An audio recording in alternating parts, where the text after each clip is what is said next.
బంగారం బ్యాంకులు ఇతర ప్రైవేటు సంస్థల్లో ఉన్న విడిపించి కొనబడను. కొమ్మూరి గోల్డ్ ఆంధ్ర మరియు తెలంగాణ. హాయ్ హలో నమస్తే వెల్కమ్ టు అవర్ ఛానల్. నేను దుర్గా. సినిమా ఈ పదంతో ప్రతి ఒక్కరికి ఒక అనుబంధం ఉంటుంది. ప్రతి ఒక్కరూ సినిమాల్లో తమ నిజ జీవితాన్ని చూసుకొని మురిసిపోతూ ఉంటారు. మనందరికీ తెలిసిందే, సినిమాల్లో చాలా మంది స్టార్స్ వస్తుంటారు, ఎప్పటికప్పటికి కొత్త కొత్త వాళ్ళు వస్తూనే ఉంటారు. అయితే వీరందరిలో మన మెగాస్టార్ చిరంజీవి గారిది ఒక ప్రత్యేక శైలి. అయితే తాజాగా కేంద్ర ప్రభుత్వం ఆయనకి పద్మవిభూషణ్ అవార్డుతో సత్కరించడం కూడా జరిగింది.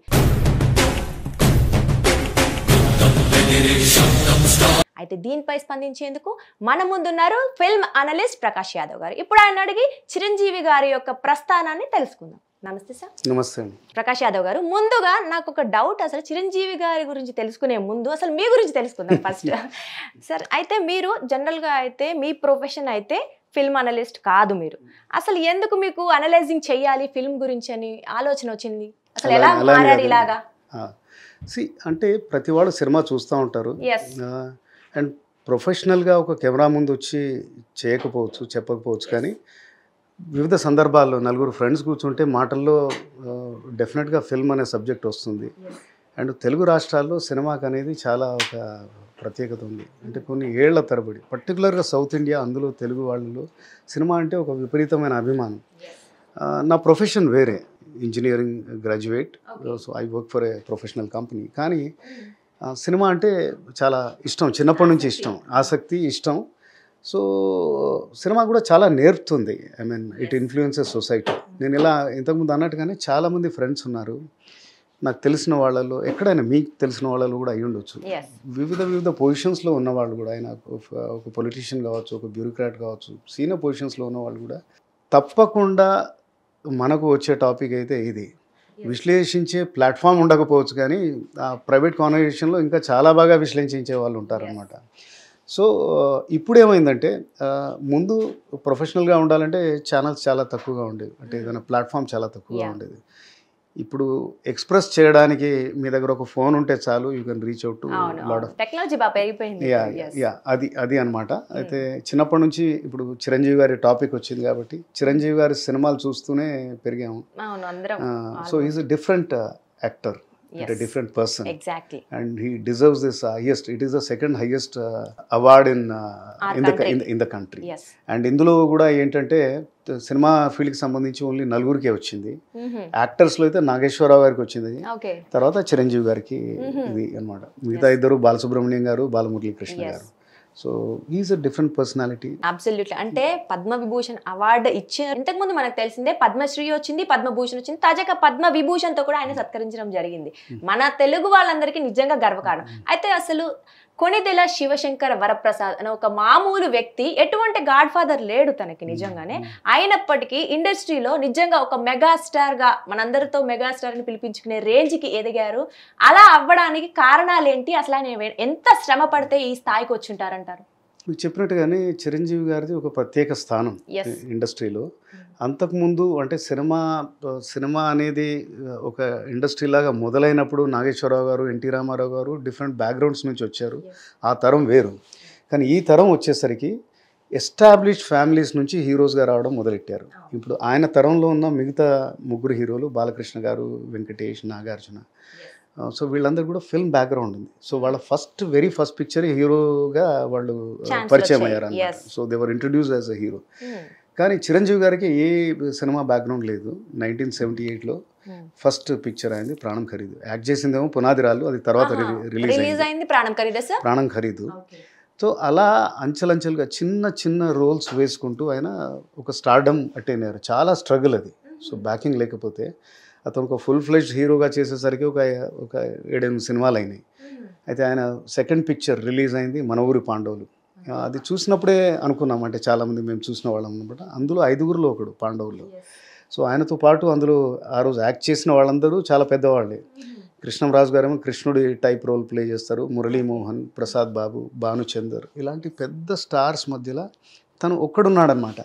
సో అతను చూసినప్పుడే అనిపించింది అనమాట, ఇందులో ఒక స్పార్క్ ఉంది, నేను డిఫరెంట్గా ఉన్నాడు, ఆ వడికోల గ్రెట్ ఉన్నది, అంటే ఆ ఎమోషన్స్ అవి బాగా చూపిస్తూ ఉన్నాడు. ఆ యాంగర్ కానీ ఇప్పుడంటే, అంటే it was a very second film. కానీ అది స్టాండ్ అవుట్ ఉండే అనమాట ఆ పిక్చర్లో. సో దాంతో అర్థమైంది ఈయన will go to places. Attract ఎక్కువ చేస్తారు ఈయన యాక్టింగ్ తో అయితే డాన్స్ తో అయితే ఎవ్రీథింగ్ అని మీకు అప్పుడే అర్థమైంది. నేను మిమ్మల్ని ఒక క్వశ్చన్ అడుగుతాను. ఇప్పుడు ఆయన బ్లాక్ బస్టర్ పిక్చర్ ఖైదీ, అది ఎన్నో పిక్చర్ అయి ఉండొచ్చు చెప్పండి? మేబీ ఒక 15 or 20 లో ఉండొచ్చు. అది 60వ సినిమా ఆయనకి, 60th మూవీ. 60వ సినిమా. 60వ సినిమా. అంతకుముందు కూడా హీరోగా చేశాడు కానీ ఇది సూపర్ స్టార్డమ్ తెచ్చిందనమాట. సో 1978లో ఆయన అరంగేట్రం ప్రాణం ఖరీద్ తోటి. 1983 అంటే 5 ఏళ్లలో 60వ సినిమా. ఇది 5 ఏళ్లలోనే 60 తీసారా సార్? 60 తీసారంటే ఈయన ఫస్ట్ స్టార్టింగ్లో నేను చెప్పినట్టుగానే ఏ పాత్ర వస్తే ఆ పాత్ర, చిన్న పాత్ర అని కానీ విలన్ పాత్ర ఏదైనా కానీ అన్నీ చేసుకుంటూ పోయారు. So he wanted to prove himself. ఆయన డెడికేషన్ అది. ఏ ఆపర్చునిటీ వచ్చినా పోకుండా వదలకుండా దాంట్లో మళ్ళీ ప్రూవ్ చేసుకోవడం. ఇప్పుడు ఆయన విలన్గా గత 47 రోజులు, దెన్ కొత్తపేట రౌడీ, మోసగాడు ఇలాంటి పిక్చర్స్లో చేశారు. చిన్న చిన్న పాత్రల్లో కూడా చేశారనమాట. తర్వాత ఒక ఖైదీ కంటే ముందు మంచి హిట్స్ కూడా ఉన్నాయి ఆయనకి, లైక్ రామయ్య, వీధిలో కృష్ణయ్య, అభిలాష, ఇవన్నీ అంతకుముందు వచ్చిన సినిమాలే. కానీ ఖైదీ అనేది it was a game changer Telugu ఇండస్ట్రీకి, అతనికి కూడా ఇట్ వాజ్ ఎ కలోజల్ హిట్. అంటే మెగాస్టార్ గారు ఖైదీకి ముందు ఖైదీకి తర్వాత అని చెప్పుకునేలాగా ఉందంటారు. సినిమాలు కూడా చెప్పొచ్చు మనం, తెలుగు సినిమాలు ఖైదీకి ముందు ఖైదీకి తర్వాత మార్చేశారు. యాక్చువల్గా అతను అంతకుముందు సినిమాల్లో కూడా నేను అన్నట్టుగా అది బిల్లారంగా, కిరాయి రౌడీలు ఇట్లాంటివన్నీ ముందర వచ్చాయి. ఆయన ఫైట్స్, డాన్సెస్ అవన్నీ కూడా ప్రూవెన్. కానీ ఈ సినిమాలో ఇంకొక నెక్స్ట్ రేంజ్కి తీసుకెళ్ళాయి. ఫర్ ఎగ్జాంపుల్ ఒక పోలీస్ స్టేషన్లో ఫైట్ ఉంటుంది, మొత్తం పోలీస్ స్టేషన్లో పోలీసుల మీద దాడి, అది ఇది అట్లాంటిది. అది ఐ థింక్ ఫస్ట్ టైం ఆ ఇంటెన్సిటీ తోటి చూపించింది. దెన్ సాంగ్స్, రగులుతోంది మొగలిపోదా, ఇట్లాంటివి అన్నీ కూడా. అంటే ఒక ఇంటెన్స్ రోల్. రాంబో రీమేక్ ఇది, హాలీవుడ్లో వచ్చిన హిట్. కానీ అంతకుముందు హీరోలు, అంతకుముందు తరంలో వచ్చిన పిక్చర్స్ అనేది కూడా ఫైట్స్ అనేవి కొద్దిగా ఏదో కొరియోగ్రాఫ్ లాగా, అది మెల్లిగా, అది ఇది అంటే మీకు అంత ఎక్కువ బాడీ మూవ్మెంట్స్ ఉండేవి కాకుండా అంటే మీకు high intensity fights, wire fights, లేకపోతే జంప్స్, ఇట్లాంటివన్నీ రిస్కీ షాట్స్ ఇట్లాంటివన్నీ ఉండేవి కాదు. ఒక వేగం తీసుకొచ్చారు. దాని పిక్చరేషన్ డిఫరెంట్గా, అంటే ఇలా యాక్ట్ చేసే నటుడు ఉంటే ఇక డిఫరెంట్ స్టంట్ డైరెక్టర్స్ కూడా వచ్చారు, వాళ్ళు ఎక్స్పెరిమెంట్ చేయడం మొదలెట్టారు అన్నమాట. సో అందుకని ఆ జనరేషన్ ఆఫ్ యూత్ అంతా కూడా బాగా కనెక్ట్ కాగలరు, డిఫరెంట్గా కనిపించారు చిరంజీవి గారు. ఇప్పుడు మేము అన్నట్టుగానే ఈయన స్ట్రగుల్లో ఇంత స్ట్రగుల్ అవుతూ 60వ సినిమాకి ఆయన సూపర్ స్టార్డమ్ అందుకున్నారు. చిరంజీవి గారిలో ఉన్న ప్రత్యేకత ఇది కూడా ఒకటి. He's a very inspirational person for lot of people.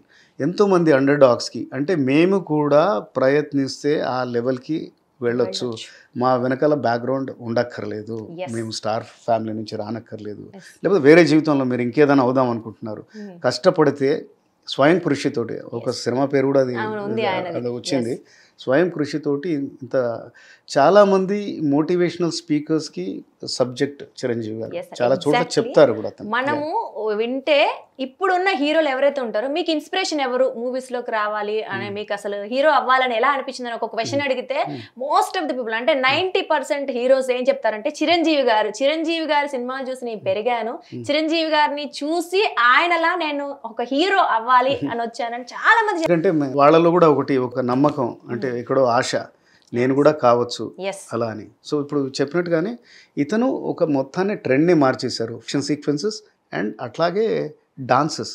నేను అనుకుంటా తెలుగు తెర మీద అంత గ్రేషియస్గా, అంటే డాన్స్ తోటి కట్టుపడి ఆయన పడేసే లాంటి హీరో ఉండకపోవచ్చు.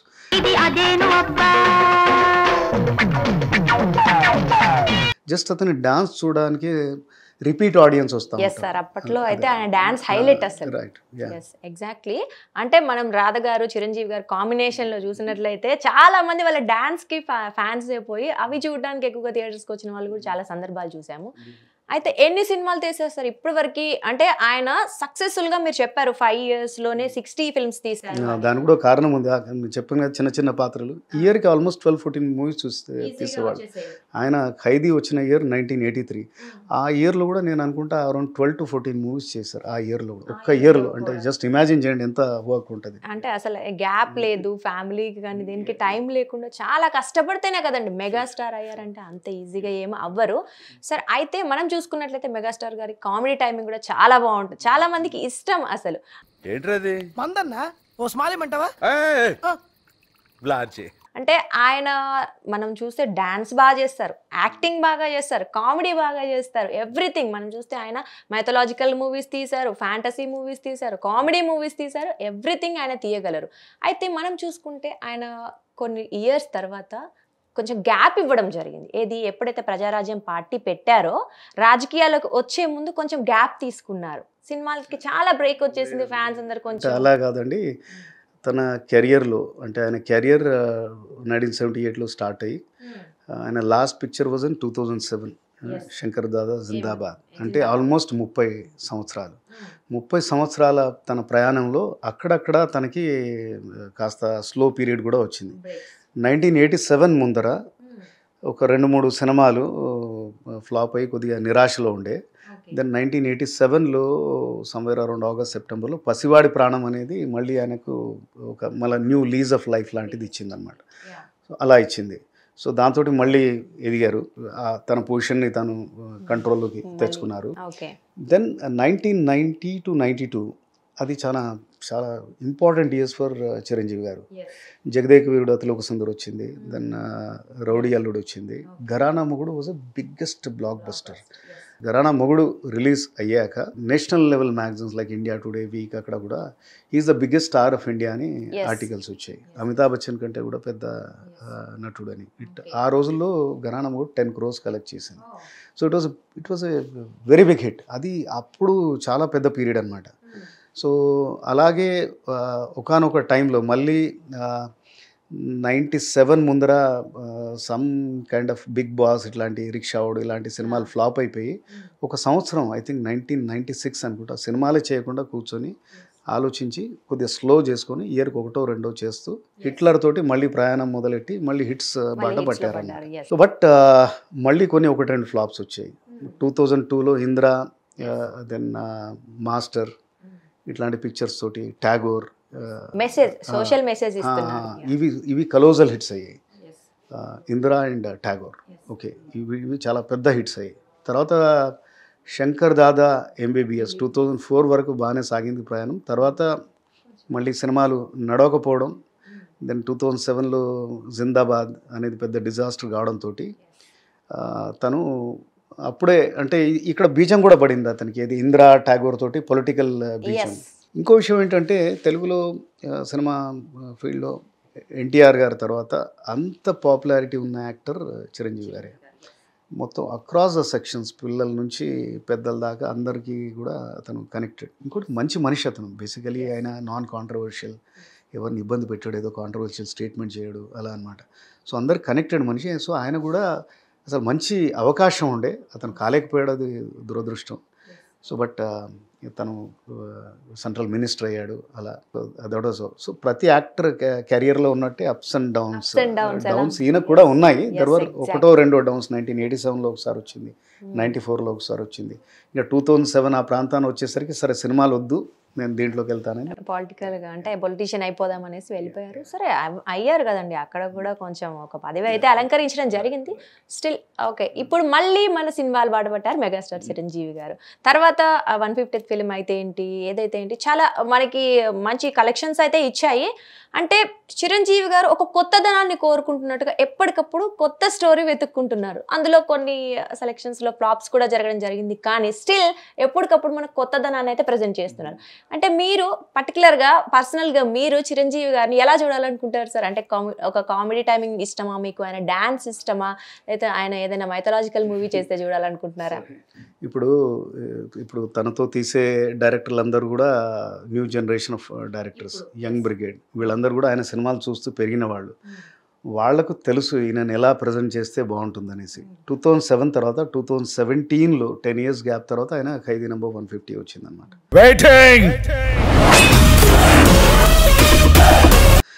సో ఆ సినిమా కత్తి అనే తమిళ్ సూపర్ హిట్ మూవీకి రీమేక్ అది. Yeah, so okay. రీమేక్ కాబట్టి తనకు సూట్ అయ్యేది అందులో అన్న డాన్సెస్, రెగ్యులర్ ఎలివేషన్స్, ఫైట్స్ వివి వినాయక్ డైరెక్టర్ బాగానే తీశారు. Yes. తర్వాత సైరా నరసింహారెడ్డి వచ్చింది.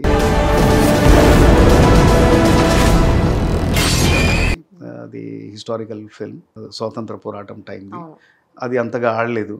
దెన్ తర్వాత మనకి Acharya didn't do well, but Godfather వచ్చేసి రీజనబుల్గా నడిచింది. Yeah. బట్ వాల్తేరు వీరయ్యకి వచ్చేసరికి డైరెక్టర్ బాబీ ఏదైతే ఉన్నాడో చిరంజీవి గారిని ఎలా చూడాలనుకున్నారు? మీరు అన్నారు కదా comic Yes. Timing. Comic timing ఈయన చేసినట్టుగా ఐ థింక్ మన టాప్ స్టార్స్లో ఎవరు Yes. చేయలేరు. Is known for that. దొంగ మొగుడు అయితేంది, రౌడీ అల్లుడు, ఘరానా మొగుడు, Yes. అత్తకు ఎముడు, అమ్మాయికి మొగుడు, ఇంకా అది ఎండ్లెస్. చాలా ఈ తరం వాళ్ళకి శంకర్ దాదా ఎంబీబీఎస్ శంకర్ దాదా ఇప్పటికీ చూస్తూనే ఉంటారు. శంకర్ దాదా ఎంబీబీఎస్ అనండి మీరు, అసలు అమేజింగ్ కామిక్ టైమింగ్ ఉంటుంది.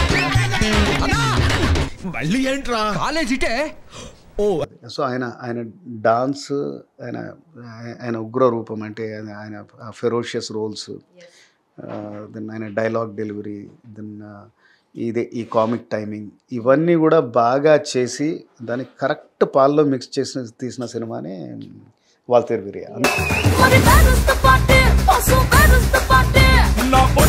అందుకని అంత సూపర్ డూపర్ హిట్ అయింది. అండ్ అనుకోకుండా I mean that was a wrong choice, Bhola Shankar అది వెళ్ళింది. కానీ నౌ ఐ థింక్ ఇది ఇప్పుడు వచ్చే విశ్వంబర అనే కొత్త పిక్చర్ ఏదైతే ఉందో అది out and out different movie ఉంటుంది. ఓకే. సో ఆ డైరెక్టర్ కూడా బింబిసారా అనే ఫిల్మ్ తీశారు ఇంతకుముందు, చాలా బాగా తీశాడు. వశిష్ఠ, చాలా పేరు ప్రఖ్యాతులు వచ్చాయి. సో ఐ థింక్ ఈ స్కేల్ కూడా చాలా పెద్దగా హై బడ్జెటెడ్ మూవీ. ఇది ఒక పాన్ ఇండియా మూవీ తీస్తూ ఉన్నారు. అండ్ ఏజ్ కూడా సీనియర్ అయ్యారు, కానీ but still he can do lot of roles. ఇంకా చాలా టైం ఉంది ఆయనకి. ఇప్పుడు ఉన్న హీరోకి పోటీ ఇస్తున్నారు. ఆయన పోటీ ఇస్తున్నారు. ఇప్పుడు మీరు సీనియర్ యాక్టర్లను కూడా చూస్తే వాళ్ళు కూడా చేంజ్ చేసుకుంటా ఉన్నారు. ఇప్పుడు మనం తమిళ్లో చూస్తే రజనీకాంత్ గారు కానీ, కమల్ హాసన్, వీళ్ళందరూ కూడా విక్రమ్, దెన్ జైలర్, ఇలాంటి టైప్ ఆఫ్ రోల్స్ తోటి వస్తూ ఉన్నారు. So he has market for another 10 years. Yes, of course. ఈజీగా ఉంది. అండ్ మనం ఇప్పుడు మాట్లాడుకునేది ఆయన పద్మ విభూషణ్. అంత విశిష్టమైనది వచ్చింది కాబట్టి ఆయన విశిష్టమైన వ్యక్తి. ఆయన ఈజ్ లవ్డ్ బై ఎవ్రీవన్. మనకి స్టార్ అనగానే సినీ ఇండస్ట్రీలో ఫస్ట్ గుర్తొచ్చే పేరు చిరంజీవి గారు. Across the generations. ఈ రోజు కూడా ఒక టీనేజర్ కూడా చిరంజీవి గారు అంటే ఏంటో తెలుసు. ఆయన వాళ్ళు వెనక్కి వెళ్ళి యూట్యూబ్లో వాళ్ళ పిక్చర్స్ అన్ని, ఆయన సూపర్ హిట్స్ అన్ని కూడా మళ్ళీ చూస్తారు. ఆయన ఎందుకు ఇంత ఫినామినా అనేది అందరికి తెలుసు. అంటే జనరల్ ఏ ఆడియన్స్ కైనా ఫేవరెట్ హీరో ఒకళ్ళు ఉంటారు, కానీ చిరంజీవి గారు ప్రతి ఒక్కళ్ళ ఫేవరెట్ హీరో. చిరంజీవి గారు అంటే చాలా ఇష్టం అని చాలా మంది చెప్పడం అయితే చూసాం. సో డైరెక్టర్ అంటే గుర్తొచ్చింది. జనరల్ గా చిరంజీవి గారికి డైరెక్షన్ చేయడం నాకు తెలిసి చాలా ఈజీ, ఎందుకంటే ఆయన ఏదైనా వెంటనే చేసేస్తారు. ఈయనతో ఎక్కువ సినిమాలు చేసిన డైరెక్టర్ కోదండరామరెడ్డి గారు. ఆయన 23 మూవీస్ తీశారండి. అందులో almost like 15 hits, super hits అయ్యాయి. వాళ్ళది కాంబినేషన్ చాలా ఫేమస్ కాంబినేషన్. ఒకానొక టైంలో చిరంజీవి గారు, కోదండరామరెడ్డి, క్రియేటివ్ కమర్షియల్స్, ఎండమూరి వీరేంద్రనాథ్, ఇళయరాజా, ఈ కాంబినేషన్లో చాలా సినిమాలు వచ్చాయి. Amazing musical hits. Abhilasha, Challenge, Marana Mrudangam, రాక్షసుడు, ఇట్లాంటి పిక్చర్స్ అన్నీ వచ్చాయి. వాళ్ళది సూపర్ హిట్ కాంబినేషన్. 23 సినిమాలు ఒకటే యాక్టర్ తోటి చేయడం అనేది చాలా గ్రేట్. అంటే ఎంత డెడికేటెడ్ యాక్టర్ అనేసి మనకు తెలుస్తుంది. మనకు తెలిసిందే చిరంజీవి గారి వల్ల మన మెగాస్టార్ ఫ్యామిలీ చాలా మంది హీరోలు చూసారు, చాలా మంది సూపర్ స్టార్ మనకి దొరికారు. చాలా అదృష్టం. మొత్తానికి మన చిరంజీవి గారికి పద్మవిభూషణ్ అవార్డు రావడం నిజంగా మన తెలుగు ప్రజలందరికీ గర్వకారణం. చాలా సంతోషం. ఆయన ఇలాగే ఇంకా మంచి మంచి సినిమాలు చేసి మనందరినీ అలరిస్తూ ఉండాలని, ఎప్పటికీ సంతోషంగా ఉండాలని కోరుకుంటున్నాను.